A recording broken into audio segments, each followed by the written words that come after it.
All right. I never thought we'd see the day again. We haven't been live since coronavirus season of 2020, but welcome back to our revamp of the Route 66 fix. As you can see, we've got the best two co-hosts maybe in the nation, definitely in the state of Oklahoma, back at it, ready to discuss sports, maybe a little bit of politics, the culture, music, hunting, just the basics. But I'm going to kick it over to my man in the TB12 jersey over there. Cole, how we doing? That's right. Of course, had to pay respect to the GOAT. The most recent announcement, breaking news, Tom Brady retirement. Anyway, but yeah, just like you said, it's good to be back, and it's been a while. But we've had a lot of requests to get back into this for a long time. Obviously, a lot going on, different places, different things, but excited to get a few of these recorded here. And obviously, we've talked about, but bring in some guests and just see where it goes. Yeah, we're getting the ball rolling, and I think we're going to be in full swing. But we'll keep you updated there. There could be some announcements this weekend. But yeah, I mean, let's just go ahead and dive on into TB12 to kick it off. Tom, I remember growing up, you were always maybe the biggest Brady fan walking. I know it doesn't run in the family though, as I know you do have some family members that call him the luckiest quarterback to walk. I won't name any names, but I might have had a Facebook altercation with him. Yeah, but seemed like a direct quote right there. Yeah. Anyway, yeah, TB12, the GOAT, is retired, and it's crazy that we won't be able to watch him play football anymore. But I guess you just never know. So, how are you feeling about your man? No, I think that he made the right choice. Obviously, probably could have last year. Might have, but he obviously wanted to come back and give it one more shot. But I think he made the right decision. Obviously, Bucks, a lot of missing pieces. There's talk of him going somewhere to maybe Oakland or somewhere like that to try to get one more ring. Even some rumors. I think Howard mentioned, him going back to New England from some of his sources and stuff like that. But you just never know. At the end of the day, I think he probably made the right decision. Obviously, we'll be a lot different without him. Everything. But one thing I thought was interesting, which I didn't know, but the contract he has for Fox Sports, it will make more over the next 10 years announcing than he did in his entire career from his contract earnings. So anyway. Yeah, that's not a bad gig to fall into. I sure, you wonder, he made the retirement. Was it before last year? Yeah. When he made the first announcement and then came back. Definitely kind of led to a little bit of a, what someone was calling his downfall early with Giselle leaving him and, right. Splitting up maybe the most power couple outside of Jay-Z and Beyonce. But makes you wonder too. Sorry to cut you off, but, just wonder if they'll try to hash it out. It hasn't been too long. I know they obviously did finalize the divorce, but I don't know, just makes you wonder. No, it'd be nice to see him rekindle that and just move forward. I would love to see him, in the Fox Sports world. He's going to be a great announcer. Hopefully he just doesn't go down Tony Romo's path as he's kind of struggled as of late. But yeah, no, it's crazy. The GOAT's retired. 7-time Super Bowl champ, 3-time MVP. I mean, 5-time Super Bowl MVP. It's kind of hard to, debate back that. those numbers up, and it just does baffle me sometimes. And we're going to have this guest on, but I'm just going to go a little bit into detail to call any of that luck, because we have another guy who's probably going to be in the GOAT conversation at the end of his career, and apparently it's starting to turn into luck too. Yeah. And I'm talking about my boy Pat there, but we won't get into that. He's far from the GOAT talk. So yeah, I was actually going to ask. I mean, in your opinion, is there anyone? I mean, obviously you covered it. You said that Brady's the clear GOAT. In your opinion, I fully agree. When it comes to football, I think that Pat is probably on the path for the only one that could be in that category right now. But just curious if you thought maybe a guy like Burrow, maybe could sneak in there. I know, honestly, the Super Bowl and the title game, the conference title game, first 2 healthy seasons, pretty impressive. But just wanted to get your thoughts on if there's anyone right now that you see that could could make their way into that category? That's a tough one to answer. Obviously, Pat, we can get into that down the line with our Super Bowl talk, but no, Burrow's definitely, he's got a shot to win some, but I just think what's tough this day and age is that AFC is not going to be an easy conference to win moving forward, which Tom Brady's wasn't either. He butted heads with Peyton Manning for a long time, and Phillip Rivers and some of those Chargers teams that Eli we Manning. saw. But no, Burrow's got to win one. I think once you win that first one, then you can really start, knowing if they're going to keep making a comeback. But I don't know. It's just hard to predict right now not because I'm a fan, but the Chiefs have hosted, 5 straight AFC championships. So you really to get past that, I mean, you really got to start, you got to start with the Super Bowl win. So Right. in my eyes, I don't see anyone outside of Pat right now who's kind of on that path, especially if he wins a Super Bowl this year. Yeah. Yeah, I agree.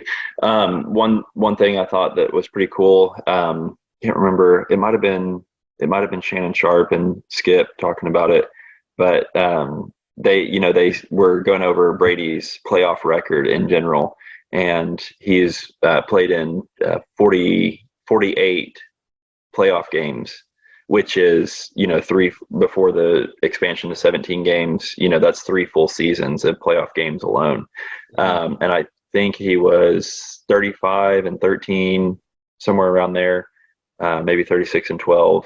That's just, don't quote me on that, but it's somewhere in that neighborhood right there, which to me is insanely impressive. Yes. As they were saying, think about his age, alone, and then add on those extra games that he has played in comparison to everyone else in the league.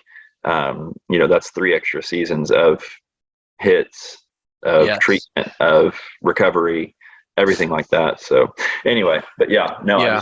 I think it's a great thing, and happy to see him go. Obviously, and he was pretty emotional in the video. He loves the game; it's what he lived for. But much respect. Yeah, and I guess what I'll end with on Brady is I just don't know if we'll ever see another quarterback. He won in his 20s, he won in his 30s, won in his 40s, won an MVP in his 40s. I mean, he did it through so many different eras, starting with, very physical football back in the early 2000s, where you're still running the football to have success, to the game we play today now, where it's just, you can't really win without a quarterback anymore. Yeah. And often, and, with just the way the game's changed, you're not able to deliver hits over the middle. Playing a cornerback right now is the toughest position in the league, hands down, because of the contact. So just to watch him dominate through the way the game has changed for so long, and only having one injury, big injury throughout his career, unbelievable. Yeah, and other than the suspension, the last time he missed a game was in 2008 due to the ACL. Yeah. I mean, that's insane. 40, mid 40s, and you're playing every week. That's unbelievable. And I don't think anyone's going to have that longevity ever again. Maybe so, but I mean, I think his career passing yards, touchdowns, all those numbers, I don't know if anyone's touching those.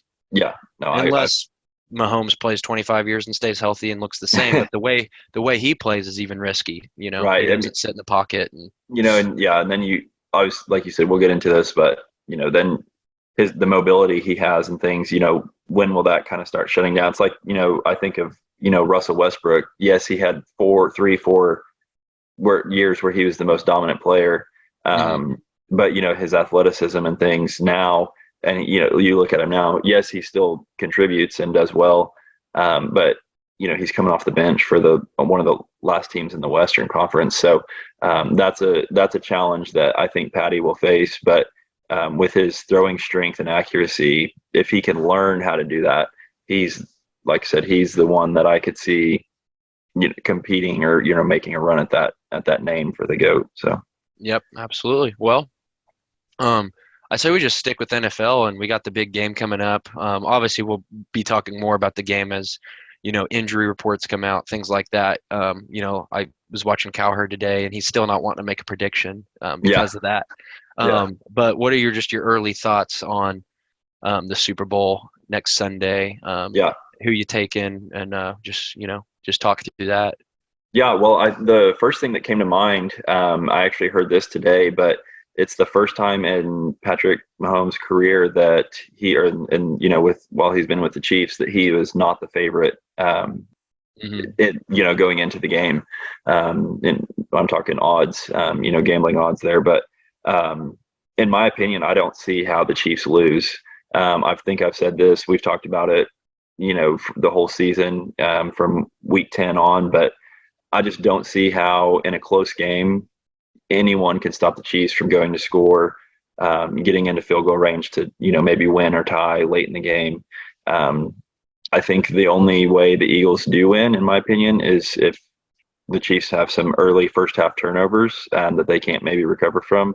But I just think that there's just no way that the Eagles win. So I'm going to go with the Chiefs. And point spread. We'll see. Injuries. We'll see. We'll see how healthy Pat is next week. But I think definitely by a touchdown. So Yeah, I like that prediction. I couldn't help. I don't know if you saw me smiling there, but yeah, I couldn't help but notice maybe Drowns the Whiskey in the background playing. I So, think it is. Yeah, yeah, I just notable. saw Aldean's cowboy hat with a little Miranda Future and kind of got a little chuckled over here. But I like your prediction. Obviously, my only worry is just the injuries that the Chiefs have suffered. Right now, Juju, Tony, and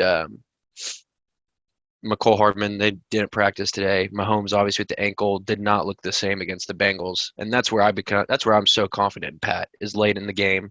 He's able to scramble, move on his feet. So hopefully he's a little bit healthier this week. But again, an injury like that, it's going to wear you down when you're really pushing it. Yeah, And truth be told, I mean, the Eagles at every position are probably the better roster. I mean, outside of quarterback, tight end, and I take Andy Reid any day. But the Eagles are just very talented. But at the same time, um, just watching through the season when they were undefeated, their schedule up to that point wasn't that great. They played the Giants in the playoffs. Are we really counting that 38-7? And no, then, they played the 49ers and Purdy goes down first drive of the game. So correct. You get the that could fourth have quarterback. that could have been a different outcome. And the Eagles offense really didn't look insane that game, but they, Right. still managed to win the ball game. So Yeah. I'm with I you don't know. though. I'm not Yeah, I going to think bet against my Chiefs, but right. I think it's going to be a heck of a ball game. No, I think it will be a great game. It'll be even the match. I like obviously I think the Eagles have the upper hand on the defensive side of things, but Hurts first time there. He's young. He's a great competitor. I actually have big fan of Jalen Hurts, but like I said, I just don't. If the Chiefs are healthy and Patty's healthy, too many weapons, and I think they haven't. In my opinion, the Eagles haven't played that level of Hmm. football. So I just see the Chiefs being able to take advantage of that and pulling out the win. Yep. It just comes down to you got probably the best team that's been playing all year in the Eagles, but then you're going up against the best football player walking on the soil these days. So Right. Well, just and then you go into the Chiefs play calling too. I mean, the Eagles, are they going to be prepared for that? Last against the Bengals, you see a lot of trickery and yep. um, you know just some of the play calls that they are confident doing. The Eagle, like I said, not a lot of teams have, but the Eagles haven't really seen that. So I don't know. I can see the Chiefs if they can take care of the ball, um, getting out early and make a couple of big plays and holding on for the win. So Yeah. And just another thing to point out, I mean, this is an Andy Reid revenge game as well. I mean, the true. Eagles let go of him for, you know, just for reasons, I guess, of not winning a Super Bowl. But obviously he's moved on to bigger and better things, and Yeah. A Chiefs proven winner. organization, yes, that's organization's happy to have him. So, um, Absolutely. But yeah, yeah, well, early prediction. I do like the Chiefs. I'm not going to bet against them, but it's gonna be a good ball game. yeah, absolutely. And like I said, obviously we'll be following that topic closely, and as we move closer, kind of watch the reports and see what comes up, anything like that. So, Yeah. all right, are we moving on to LeBron? Yeah, let's do it. Let's just move on to a little bit LeBron, maybe a little NBA. Yeah. I was sitting there before we move into LeBron. I was sitting there on my couch last night, just cooked up my famous General Chicken with rice, and I think I was having a nice Sam Adams on the side, and I was sitting there watching the Celtics, and let me tell you, that team is dominant. I think they're Yeah, up 41-13, 10 minutes into the ball game. Didn't miss a three ball. Jason Tatum seems like he's entered another level of play where he could be the guy in the league right now. But that's just for another day. But we can move into LeBron since we're on the NBA talk. yeah. Well, before we get into it, I mean, how was that? How was that dinner and a game? Yeah, it's one of the best. I mean, you're welcome anytime. Anyone who wants to come over for some, I've got a good take on General Chicken, just that perfect sweet and spicy combination. So that with a nice Pilsner to flush it down. I mean, you can't name a better Wednesday night. Light buzz or just a? Oh no, it takes a little bit more for that to hit me.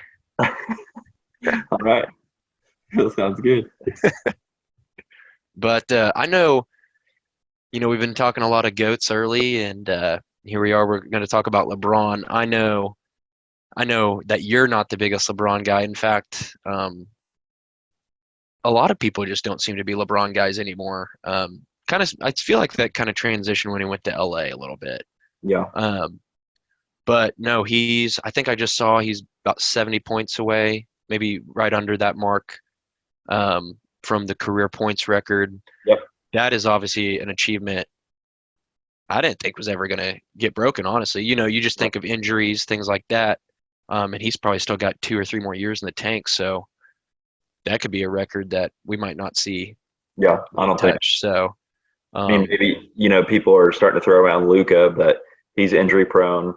He's very young. Later into his career, obviously down the road, but I just don't see him having the durability that LeBron has kept this entire time.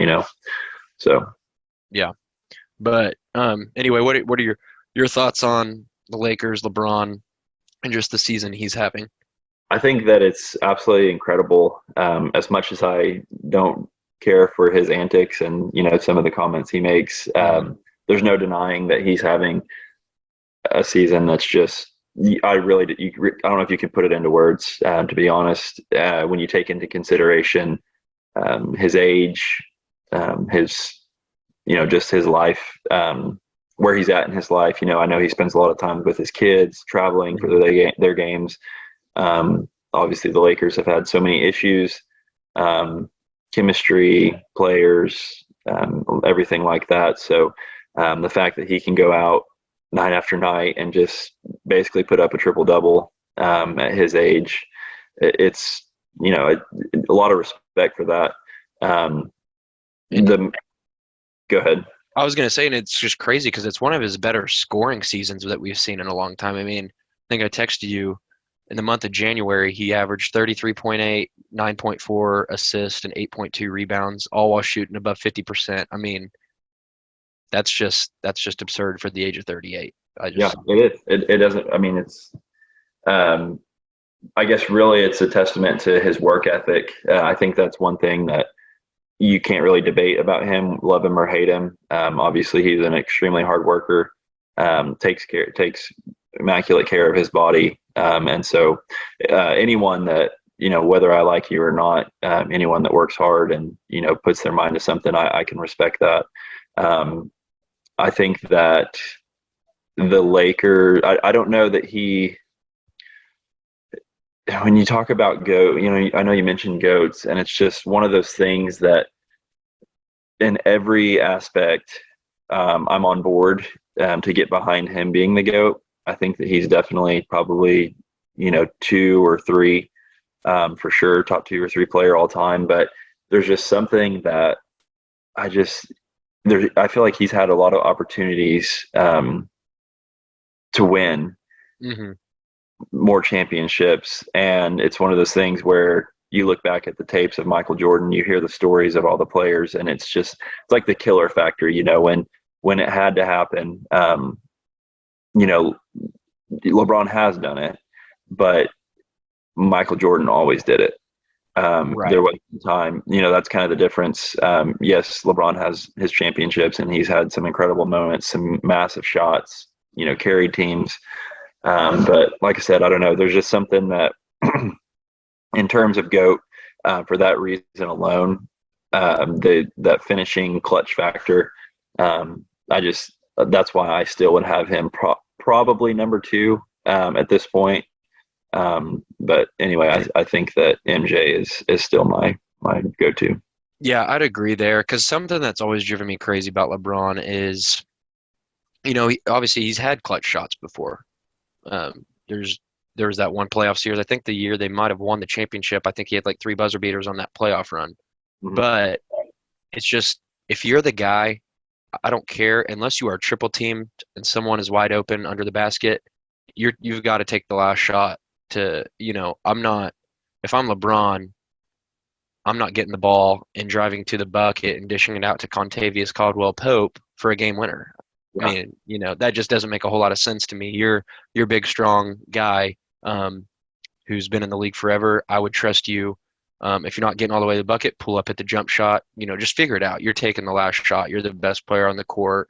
And I agree with you in that stance where he does need to take the last shot. And then I think something that just really hurt his career a little bit as far as just looking down, what he's accomplished so far is that move to Miami, not at least getting another championship down there and going 2 for 4 with that roster. I know injuries and things like that definitely were tough, but I think was it the first series when they played the Mavs?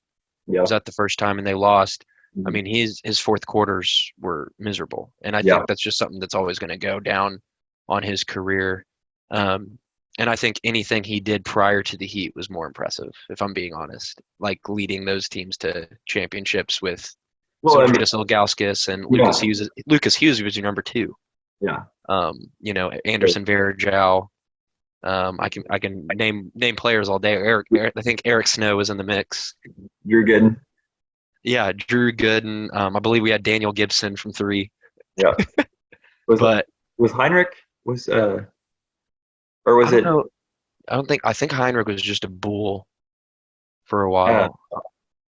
For some reason I thought he had a white shooter, kind of like played like cool. No, that was and that was later. Yeah, that was the second time. That's probably what I'm thinking.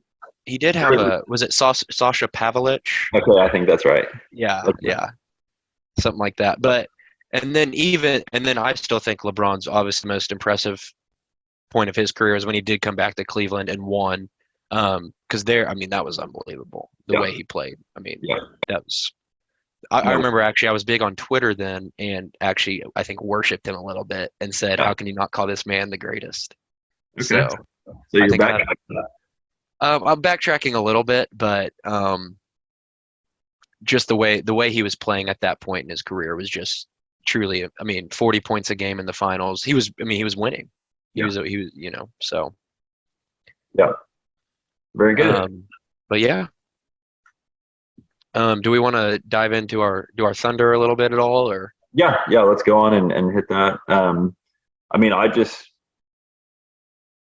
I have a lot of respect for the Thunder as well. Oh, I'm fired up for the future. Yeah, they have a really good core of guys.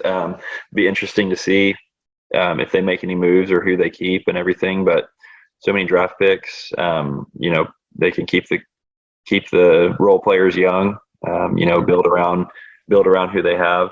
I'm excited for it as well. Haven't watched them a ton this year.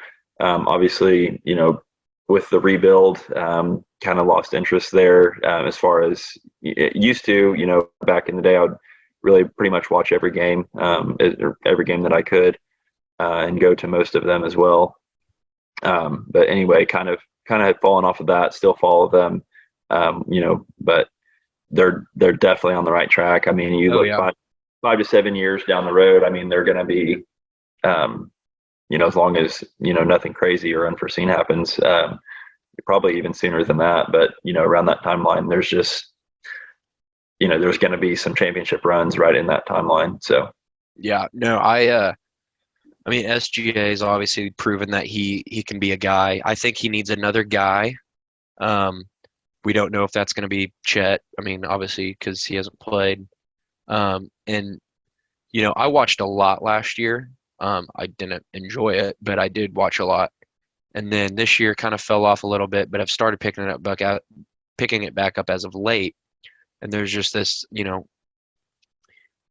I have a lot of I don't know what the word I'm looking for, skepticism, I guess, about Josh Giddey. Hmm. I know averaging, 14, 8 and 8, 15, 8 and 9 is cool these days. Like, that's almost a triple double. But when you actually watch him play the game, there's I get frustrated a lot. And in this day and age, to be a premier player, unless you are SGA, who can, honestly score in the paint at will, it is very hard to be a star player in this league and not have any kind of 3-point shot. At least SGA, you still have to respect. I mean, how many game winners has he had shooting the three? But Josh Giddey does not have a 3-point shot. When he drives to the basket, he looks lost a lot sometimes, where he just picks up his dribble and does not know what to do with it. I get he's young, but I just think we need to slow down on the Giddey talk a little bit. I know he's a pass first point guard, and he'd probably be better with some good scores around him. But that's really my only um, downside right now is like I just don't know what his ceiling is quite yet.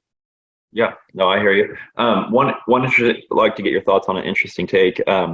So there's some people that are pushing all in this year, go for it, make the playoffs, try to get into a series.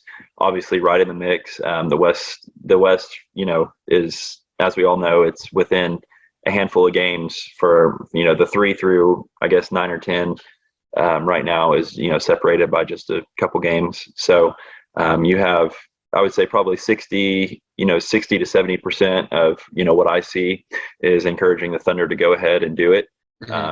See what happens, get that experience for those guys you're going to keep around, Yeah. let's grow. And I think that's a great thing.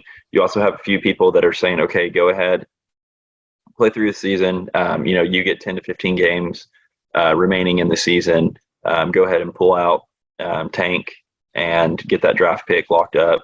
Try to finish, obviously, because the Lakers are below us right now, but they're in no position. They're going to be playing as hard as they can. So Yeah. they're saying go ahead and drop out, and get down, lose those games, and for draft purposes, which I understand as well. Just curious to get your thoughts on that and what you would do if you were in Presti's position.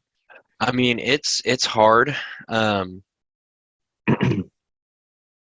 don't know. It's just the Thunder, since they've moved over, I know they struggled kind of there in the beginning with some young guys, but obviously just became a very elite franchise and we're used to winning.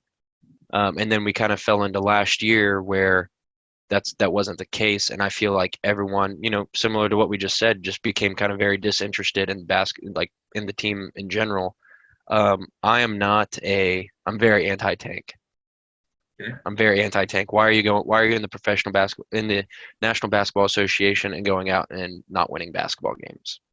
That is mind-boggling. That's what you get paid to do.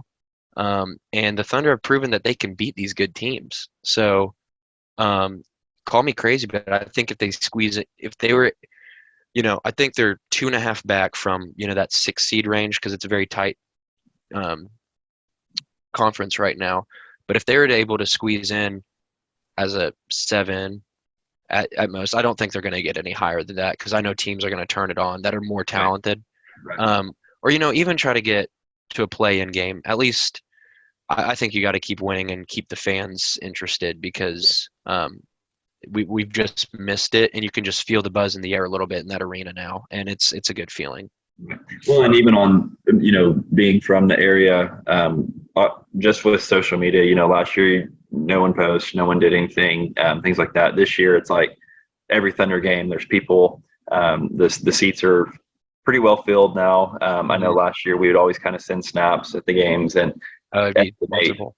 estimate if there was even half of the arena was full. And I know some of those games it was probably like 35-40% full, but it seems like this year, which I'm going to my first game in a couple of weeks here, but from what I've seen from social media, TV, things like that, seems to be 75 to 80 or more percent full almost every night now. And I agree that buzzword, there's definitely a buzz and an excitement in the city. And so for that reason, I think that you got to go for it while it's there.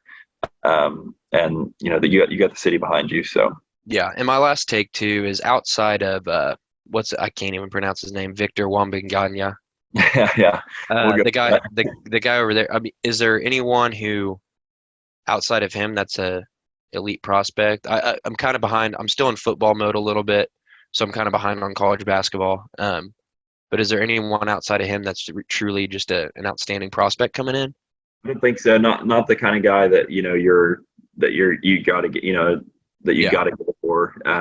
Or that it would be worth thinking for. I think would be the best way to put that. But yeah, anyway, I think that the anti-tank statement. I think that's a good way to go, and we should definitely be happy with what they've done with the roster they've had and stuff. So yeah, anyway, absolutely. I do have one more question, just real quick, but if you let's just say this year they get a playing game and maybe lose, let's just say that, or they lose out early in the playoffs. We'll just go with that. And then a similar situation happens next year, and you have your healthy roster, you have your draft picks from 2023 playing and everything like that.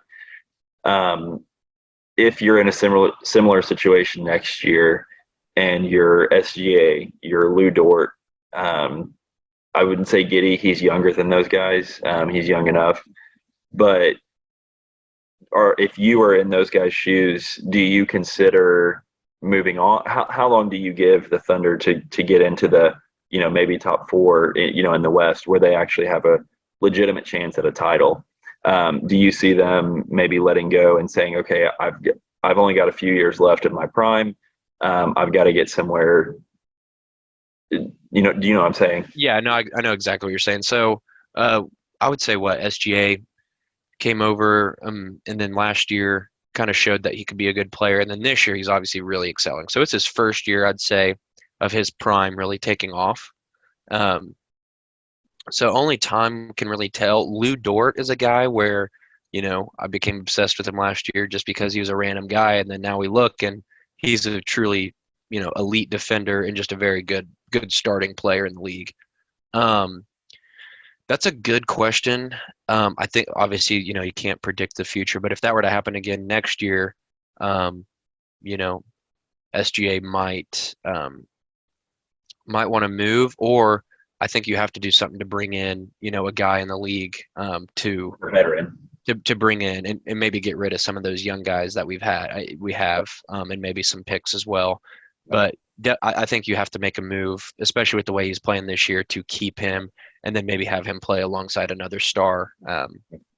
So yeah, That's why I think it's going to be so important, like the first half of next year, because if Chet is going in and he's putting up numbers and he's looking like, obviously he's going to be young and he has, he'll have a long way to go and he has a for huge sure. upside.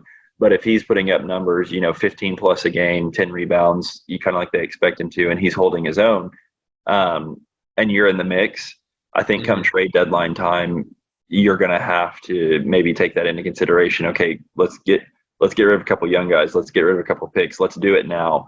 Let's move into, if we're around the, middle or lower end of the road still around that time, but you have guys playing well, let's go out and get somebody that's going to, win us, 4 or 5 extra games the second half of the season, to put us up, that 4 to 6 range, and then go try to make a run in the playoffs and pick up another piece, in the off season. And that way, I think something like a situation similar to that would have to happen for, SGA to stay around, because I just don't Hmm. see Chet alone being able to take them from a playing game range to, a 2 to 3 team in the West, Yeah, and or any further than that. I, I I think he has keep good going. upside, but I just don't see him alone being able to do that. So that's just Yeah, something to think about too for the next year to two outlook. yeah. I mean, my high hopes for next year would probably be similar kind of deal to when we just had Paul George and Westbrook. Maybe get to the first round, maybe be like a 6 seed. Like I'm still not just gonna go all in on we're gonna win a championship next year. I think that's crazy talk. Um, but something else like, and I don't know the numbers at all, but there's not a guy on the Thunder roster. Do we have any elite shooters? I mean, like that's something you need in the league, and I just think like that can make the difference on a night. Was if you have a couple guys who are literally knockdown shooters. I mean, I can say we did pick up that Isaiah Joe. Yeah. Who's actually panned out very good. I mean, he can shoot the rock, but still kind of fresh. Lou Dort's obviously improved his game, but still just not a knockdown 3-point shooter. Muscala, good trail guy. But Yeah. I think you have to bring in two guys that can really just shoot the rock at this point too. Oh, you got to get Joe Harris. Yeah, Joe Harris, maybe a uh, like a Tim Hardaway Jr. kind of guy. You know, Yeah. someone who's been in the league and can knock down, and just a good veteran in the mix because you don't have any really. Right. Yeah. That good locker room presence. Yeah, but bright future ahead for sure. Yeah. Absolutely. Do you have any? I know you mentioned a couple of questions came in, or maybe they're left over from previously that we never read. Did you have Oh those? yeah, I didn't yeah. know. Let me and this would have been from 2020. We'll just go back 3 years real quick. Yeah.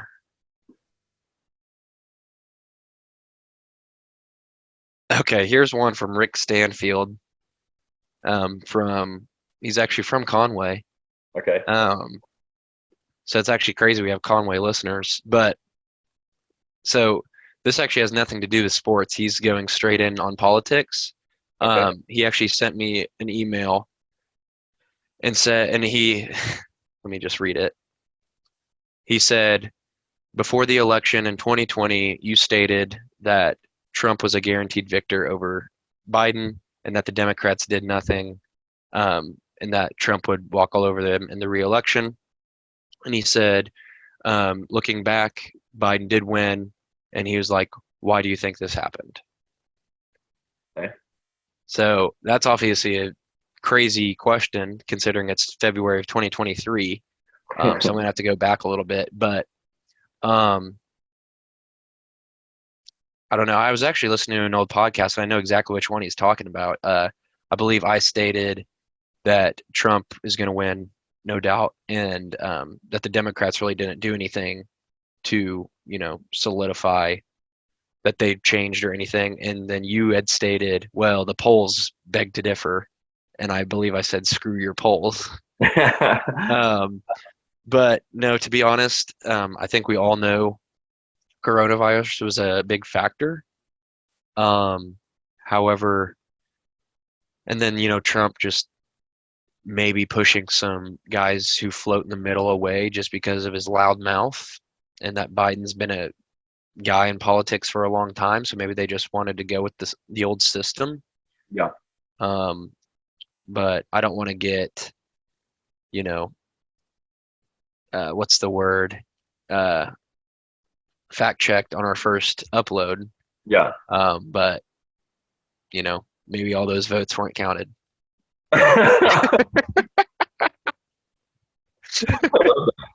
Yeah. So that's my simple answer. I mean, I just don't think those results were true. Okay. But then again, I mean, we've had these other elections, and who knows? But nothing makes sense anymore. That's why I don't know if anyone's noticed. I'll kind of piggyback off that question. We might do a little bit of politic talk on this show. Probably not as much anymore. Since then, the left and the right have gotten a little too wacky. And I've kind of floated to more being a centrist / common sense man. Definitely still a Republican valued person, but I'm not floating over with Charlie Kirk and some of those idiots anymore because I was a Charlie Kirk, Ryan Fournier diehard, and they have just pushed me away. Yeah. No, I think that there's a lot of people like that, even left, like you said, left or right. It's just kind of extreme both ways. I mean, like you said, obviously you have, conservative values and things like that. I would agree, kind of lean to the right when it comes to just values, morals, things like that. But in all reality, you can't be you can't just shut a blind eye to the left. If you're in those positions to make decisions, you have to be able to work together, find common ground. I think the reason that the right has kind of taken the lead in, like the midterms and things like that, and across different places, is because of the far left pushing, so much against kids, things like that, and forcing certain things on kids. And that's just not something that I think is okay. And I wouldn't, if, we were trying to force far right ideology on children, I think that would be equally as bad. I think every child should have, the right to be able to grow up and, live normal and make their own choices. But anyway, I fully agree. It's kind of crazy thinking back that I would wake up and, be ready to read Charlie Kirk's post and and guys like him, not necessarily, Ben Shapiro, things like that, which I still do like Ben actually a lot. I do too. But there's certain people, Candace Owens, I think she's kind of gone extreme. I think there's a lot of truth that she says, but sometimes just people like that, when they're so extreme. And Sebastian Gorka. Yeah, Gorka. Yeah, he's one of them. I actually had a decent conversation with him not too long ago. So might dive into that one of these days. But yeah, anyway, no, I just think that we should be firm and stand firm in our beliefs, but just not this, it's just come in the middle. No, but thank you, Mr. Stanfield, for that question. I'm glad we could kind of dive into politics. Like I said, not going to dive into it as much, but we will have guests on the show in the future where we're really going to dive in. But it's also honestly going to be more, state politics, local politics for the state of Oklahoma, maybe some for the state of Missouri, maybe looking at some bills coming up and things of that nature. So really just diving in because we don't really mess with the federal level anymore because they're not going to get anything done and they're owned by China. So what was do you have any questions on your end? I don't think I do, actually. I'll check the email. I think I had read them all. Let's see here. I have one. Actually, it looks like this one's somewhat recent. This was 2020, towards the end of 2021. Shane, I don't even know how to say that last name. I'm gonna mess this up. Brethington, I think. Shane Brethington. Okay. No, he just was asking what we had been up to. Literally, like I said, it was towards it. We hadn't recorded for a while, but it looks like he was just asking what we were up to. Asked if we had any, if we were still involved in sports in any way. He even mentioned men's league.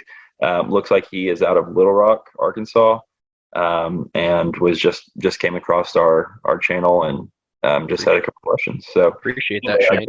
I'm currently not playing in any men's leagues. I'm trying to play pickup when I can, but recently started training for the half marathon in Oklahoma City in April. I know that you're involved in that as well, but yes. I'll let you answer in the rest. So I've been in a lot of leagues. I guess I played flag football, QB1, threw a lot of touchdowns on hungover Sundays, and then actually me and your brother played in a men's pickup basketball league as well. Half marathon talk, and then obviously last summer I got addicted to the game of golf, so I'm sure we'll be hearing more updates on that. Can't wait for the majors and for the tour to start going, really ramping up. I'm sure we'll get into that talk as well. But yeah, just keep him busy. Thanks Shane for checking in. Yeah. Got a little bit of the program today. Saw Josh Allen. They had a pretty good swing. They were complimenting him pretty heavy. Yeah. Eric Church was out there. Was Jake Owen? I think Jake Owen was. I didn't see him. I saw his putter was heating up on the back. I think he's pretty. He played college, I think. Yeah, his handicap's not very high. Anyway, it's funny seeing Church out there. And I thought that was the most random one. Ray Romano was just insane. Oh wow. Also, I wanted to update you. One of our good buddies is going to try to get into um, the APGA. Okay. Um, and what that is, they were playing it on the TV the other day when we were watching the football game. But the mission of the APGA Tour is to bring greater diversity to the game of golf by developing African Americans and other minorities for careers in golf. And Wow. our buddy Bryant Calloway said he's going to start training. I mean, they had guys who were, like plus 16 on TV and stuff, but like the winner, I think, was plus one through like a 3-day tournament. Okay. So you just have to get to a certain handicap and then play in like some tournaments to qualify. But I think Brian's going to try to get on that tour. So we might Wow. have to bring him on and maybe discuss a little bit. Yeah, just talk about his journey and everything to get there. Yeah. Yeah, that's something to keep an eye on for sure. Um, but no, I feel like we covered quite a bit there for that Yeah, first it's been episode. great. Just kind of Yeah. wanted to get fresh and get back in a rhythm. But Yeah, one thing I'd like to say is just stay tuned. One thing we're going to do to keep it interesting is the guests. Hopefully, get some good debates going, get different takes on current topics. Like to bring up history, records, things like that. So we'll be bringing in some guests, hopefully weekly guests, and get some that way you guys have plenty of content to follow. And if you ever have any questions, let us know. If anyone's interested in coming on, let us know as well.